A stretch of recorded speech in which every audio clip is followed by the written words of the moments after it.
Pas kronikës së parë që realizua me Hoxhën Sabaudin nga Ohri, i cili shkollimin e lartë e ka kryer në Medinë dhe është kthyer për të shërbyer fesë dhe besimtarëve musliman në vendlindjen e tij, por si duket, Bashkisë Fetare Islame shumë pak i intereson se ku e ke kryer shkollën e çfarë përgatitjesh profesionale ke.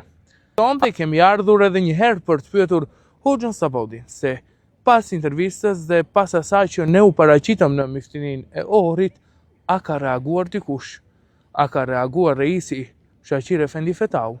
A ka reaguar Miftiu i Ohrit? Do të flasim gjëre gjatë me Hoxhën Sabaudin për të gjitha detajet e tjera se çfarë ka ndodhur pas intervistës cimet së parë. Hoxh, përshëndetje edhe një herë. Faleminderit që ndan kohë dhe që shpalos problematikën tek ne. Përshëndetje, faleminderit edhe juve për punën të cilën po e bëni vazhdimisht në teren, se më të vërtet t'i dalish krah dikujt që është bë padrejtësi, padyshim që Allahu Azza wa Jall do t'ju jep sukses dhe do të korrni fitore edhe në këtë botë po edhe në botën tjetër. Amin.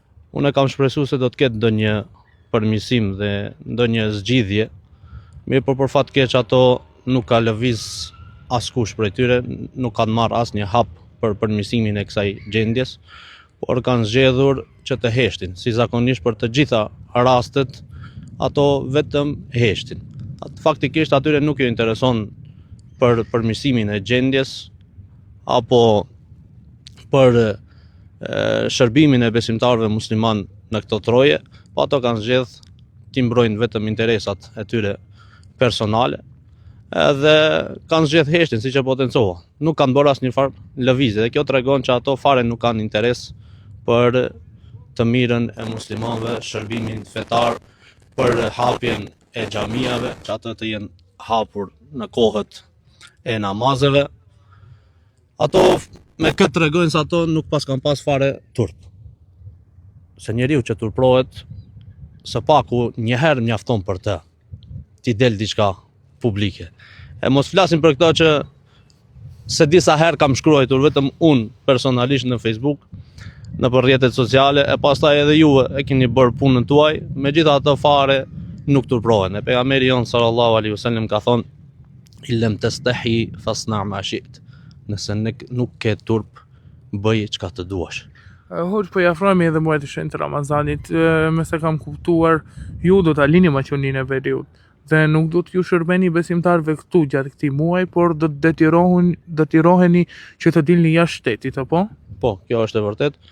Për shkak se këto nuk mi hapën dyert e shtëpiave të Allahut që unë t'ju shërbej njerëzve këtu në vendin tim.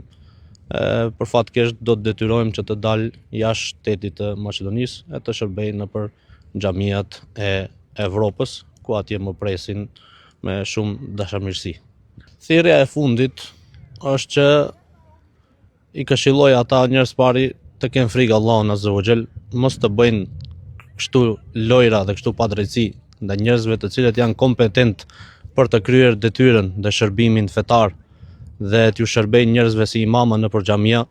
Më miri këto e bëjnë ata të cilët janë të diplomuar në universitetet islame, e sidomos në botën arabe, për shkak se ato këtë e kanë zgjedh mision dhe nuk e kanë zgjedh profesion. Thirrja ime e fundit është që të vinë të shtrinë dorën e pajtimit dhe të i kalojmë këto mos pajtime dhe këto pengesa, nga se të gjitha janë që mund të zgjidhen. Nuk është diçka që nuk mund të zgjidhet, t'i lej minatet anash, edhe të vim të shërbejmë si besimtarë, siç tha pejgamberi sallallahu alaihi wasallam: "Wa kunu ibadallahi ikhwana", dhe bëhuni robër të Allahut, vëllezër ndërmjet jush.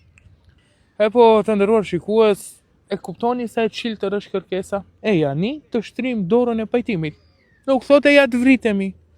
Nuk kërkon diçka të jashtëzakonshme. Por si duket, Bashkia Fetare Islame nuk është institucioni që shtrin dorën e pajtimit. Ne, të nderuar shikues, tentuam që herën tjetër të takojmë Miftiun e Ohrit. Do të tentojmë përsëri dhe do të tentojmë që të shkojmë atje ku duhet. Të takojmë reis Shaqir Efendi Fetau, i cili do të jetë përgjegjës për këtë probleme. Ne do t'i drejtohemi Bashkisë Fetare Islame me një kërkesë për të lënë një takim me reisin Shaqir Efendi Fetau. Faleminderit.